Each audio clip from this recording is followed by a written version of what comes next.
So we're going to start this video with paper, what kind of paper to use. Most people will recommend this platinum rag paper, which this is a good paper, but I would prefer to use that for other processes that are more sensitive because it costs a lot more money. This one here I do not care for. It's too rough for me. It's a very rough surface and it just doesn't look well as far as I'm concerned. This one isn't bad, but again, it's not my favorite. You can use pretty much any paper for this. You just have to adjust your developing. This is an inexpensive hot press paper you can buy. It's very smooth. It actually works really well. But what I use is the Canson XL watercolor paper. And you can get this in 9x12. You can get it, and this is the one I use the most of, in 11x15. I bought this bulk 100 sheet pack at an art store. You can get it in 18x24. I just dropped my roll. And then you can get it in rolls as well. This is a roll you can get from any art store. It's the Mottball watercolor. It's a little bit different than the XL, but it works. But you can get this in even bigger than this roll. This is actually just 36 inch. You can get 50 inch, I believe.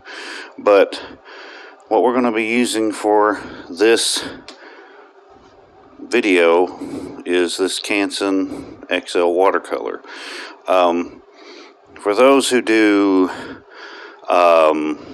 old school photography, if you know the difference between what they call resin coated and fiber paper, this is what I would call the same as resin coated. It has a sizing on it which makes it a little smooth, and it seems to rinse faster.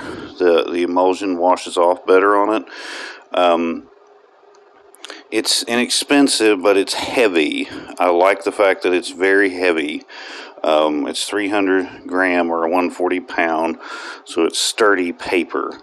So this is the paper we're going to be using, and we'll get on to the next step. Now you can use any paper that'll work with it. Like I said, you just may have to adjust your developing technique for that paper.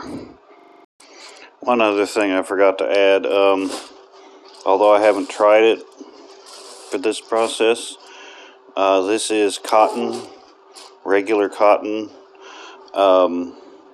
That's another medium you can use it on. I haven't tried it with cloth yet, but that'll be an interesting test. You could also do this on an emulsion, such as if you're doing it on glass or something like that. But again, I haven't tried any of that, so we're not going into that. So this next step is shrinking the paper. What we're going to do is, I have pulled 8 pages out. I'm using the smaller one because I don't use this often, so I want to use it up. We're going to put boiling water in here and kind of layer the papers in and shrink them. This is very important. If you do not shrink the paper, whenever you do the first layer and then you go to do the next layer, the page will actually have shrunk imperceivably a little bit, but it's enough to where the next negative won't register and the picture won't work. So this step is an absolute must to make it all work. Okay, so just so you know, these that I'm using are just some cheap non-stick cake pans. I'm not sure the size. They're big enough that the bigger paper fits in, but I mean, they work just fine. They're cheap. So make sure your hands are clean, because if you have any oil on them, it can get in here and mess the whole process up. And now we're going to put the papers in. For these smaller papers, I can put them like this, and I just kind of alternate them. But if you're doing bigger papers, you just have to put them one on top of each other. I mean, that's just the only way you can get them to fit in there. I'm doing 8. So we'll put the paper in, and then I use one of these water kettles, and I get the water boiling hot. Cover the paper.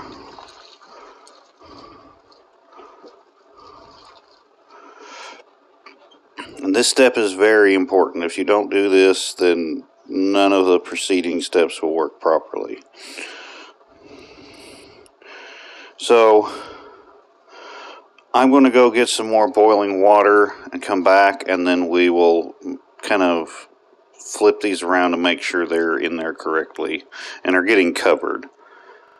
So I got my second batch of hot water. You have to kind of interleave these papers to get the water to go underneath all of them, and they're going to curl and kind of act funky, but you got to get them soaked as much as possible. And now some places just say water as hot as you can get it. I prefer boiling, so I know that it got in there as well as it possibly can. And you might have to use some tongs or something to move your papers around. But you want to put it in there, and then you want to, it's called interleaving, where you move them around, raise them up, on top of each other. You want to get them all soaked. So move them around, make sure their water's gets in between all the layers, otherwise this won't work. If you don't shrink it properly, then, like I said, the next steps just will not work. So I'm going to shuffle these around a little bit, and they need to be in here at least 30 minutes to get completely soaked and saturated with water, hot water. One final thing I'm going to do now that I've made sure the water is in between every layer really good is I'm going to cover it so that it keeps the heat and humidity in and the papers won't dry out. So I'm going to kind of agitate it from here and there just to make sure it's all good, and this is going to take at least 30 minutes. Okay, so it's been about 30 minutes, maybe a little more. So we're going to take them over to the sink. I like to rinse them. The reason for that is I was using a kettle to boil the water, and just in case there was any calcium deposits that came off, we don't want that on the paper for when we're, it'll mess up the emulsion when you coat it. So we're going to go rinse them and then hang them up. Okay, so we're going to rinse them, which is just pour out the hot water.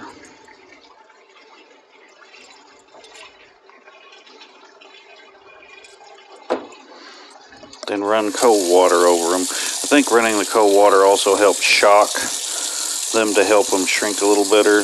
I don't know that for a fact, but just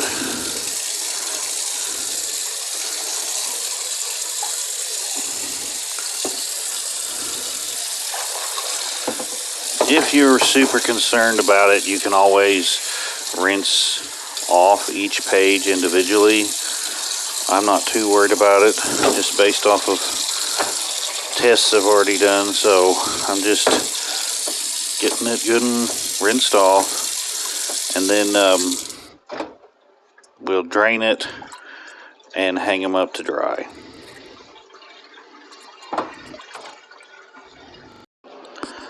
Now I have them hanging up to dry. I recommend hanging them from a corner, not like this, but like this, because it seems to help the water shed off of it better. I used to use clothespins, but I'm using these little metal clips because they hold it better, and sometimes the clothespins, I don't know, they do something to it. I don't know if they're absorbing chemicals or what, but that's what I recommend. But you clip them on the corner to dry. Also be aware of which side is front, because this paper, one side is smoother than the other, and I know that this side facing the camera is the correct side, but always keep track of which side is which. I use a fan On low setting, you want it to circulate the air but not be so fast that it whips them around and causes them to wrinkle. I also use a dehumidifier down here. If your area is less than 50% humidity, you should be fine, but I have to use a dehumidifier for this to work. So we're using a fan and a dehumidifier to dry it down, and now we have to wait till they're completely dry. So I don't know how long that's going to take, but we got to wait on that before we can do the next step. Okay, so our paper's dry now. This is the stack of papers, again, keeping in mind which side is up on them, so you want to make sure you have those together.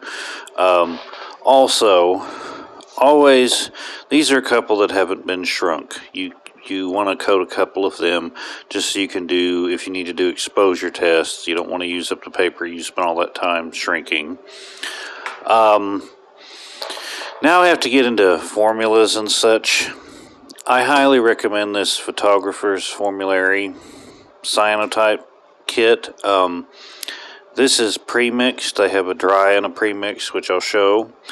I will show I'm going to have two cards up that show what the dilution, how to dilute this, because this first layer is a 10% solution. That's 10% of A and 10% of B.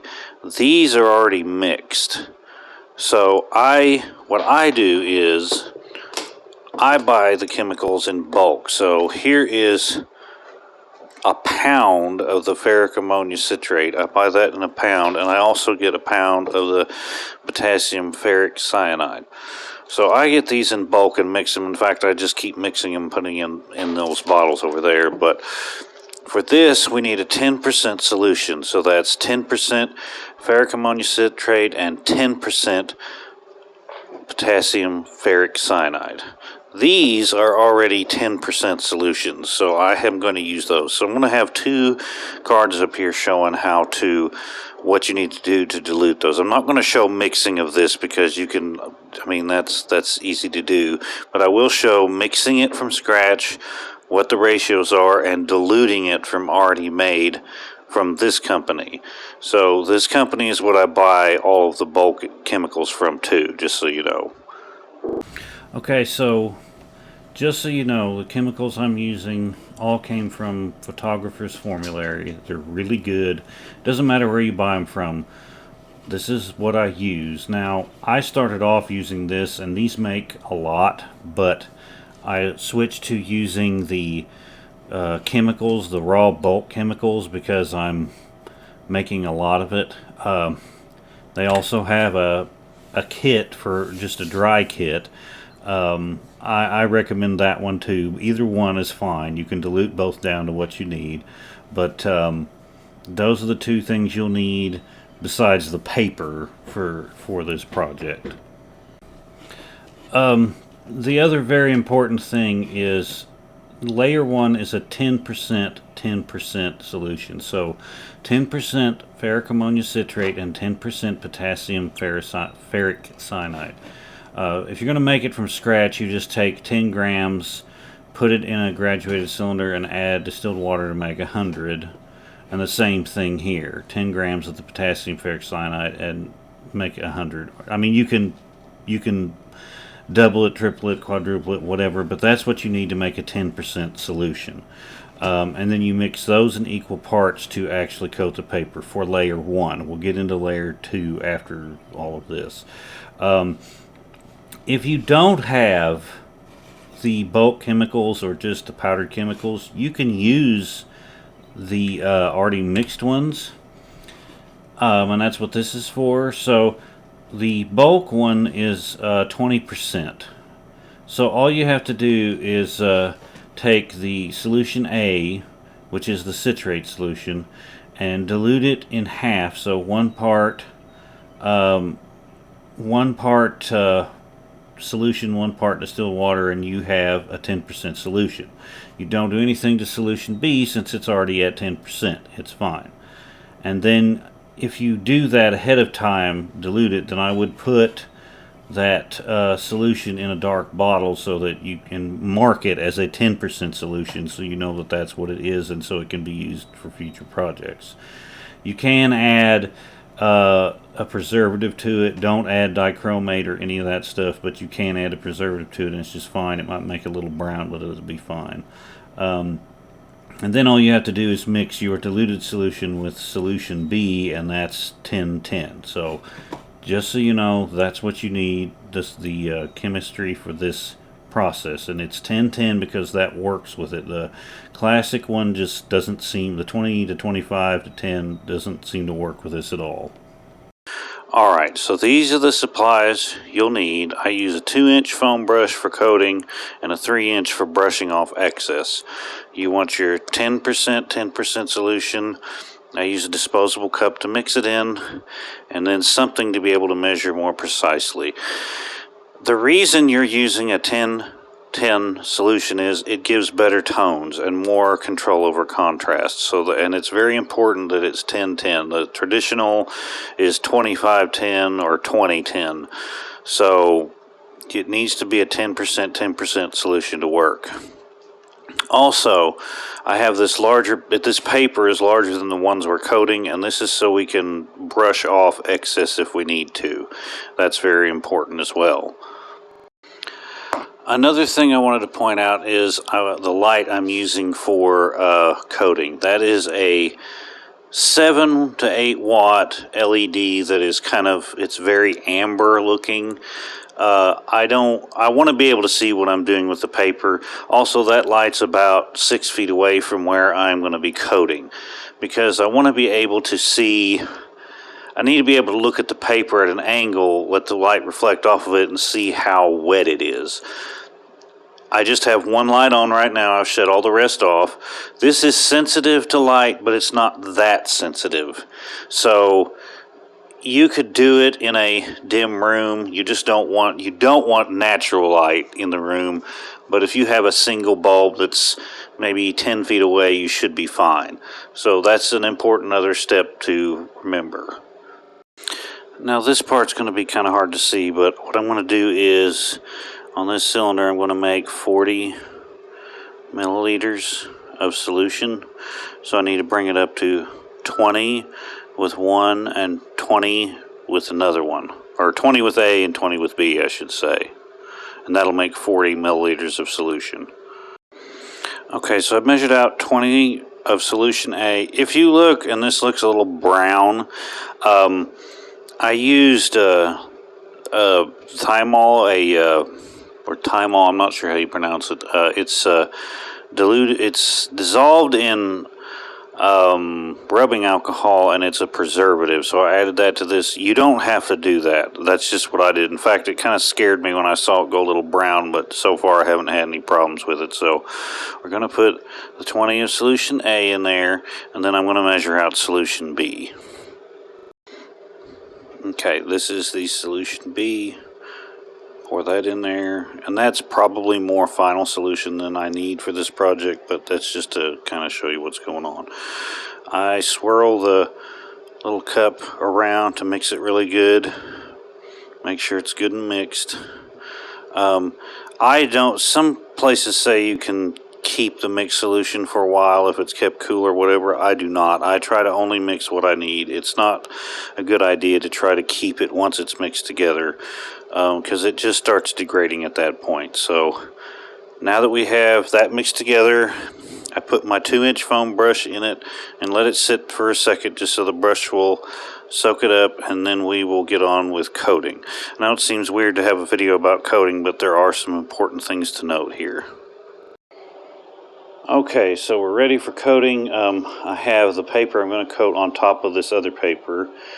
That is there to collect any excess, and I'll show you what I'm talking about. So this is the shrunk paper, and you put it on top of another piece of paper. That way you have something to absorb. Well, you'll see here in a second. Okay, so we get our foam brush, make sure it's saturated. And it won't saturate well the first brush stroke because you got to get some to soak in there. So you just go like this, dip it back. You'll have to dip it back at least a couple times, if not 3 or 4 times. Alright, so now you want to go both directions when you're doing this. You want to go horizontal and vertical strokes when you're coating this, just to get it in there really well. Don't push it down too hard, because what it'll do is it will start rubbing fibers off the paper, and you'll notice them on your brush.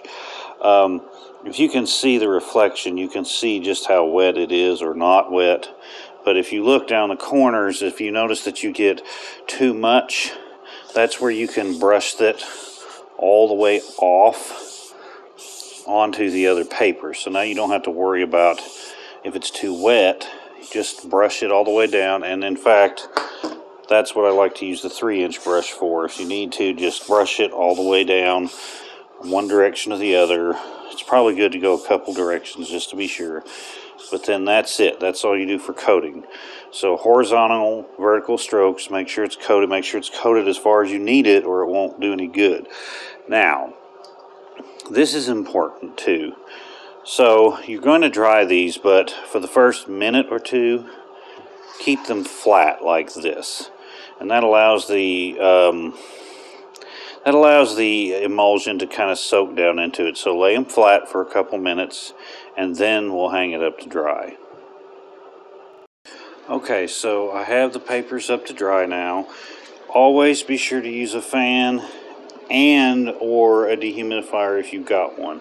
So see, since I hung these up and I have the light over here, I put the emulsion side facing away from the light, so I can still work without worrying about it affecting it. So always be sure to dry them with a fan so they don't stay too wet. In fact, if you notice your emulsion side turning green or blue, that means it's too humid and you need to dry down the air. So those are going to dry for, I would say, let them dry for up to 4 hours before you use them. Okay, one last thing before I finish this video. When you're done with your papers, and like I said, this is a basement, so it's a humid environment, and you want to keep them dry. I just took 2 of these developing trays. So here's some paper I was doing. This is actually the stuff I was using back when I was first figuring this stuff out. What I do is I'll pour some silica beads in it and shake them around just to even it out. You can dry these again, but after the paper's dry, I put it in here, and then I cover it with another one, and this keeps them dry, so you don't have to worry about them turning green or blue before you can get to your next step. So that's it for this video, and in the next one we'll be doing the exposing and all of that stuff.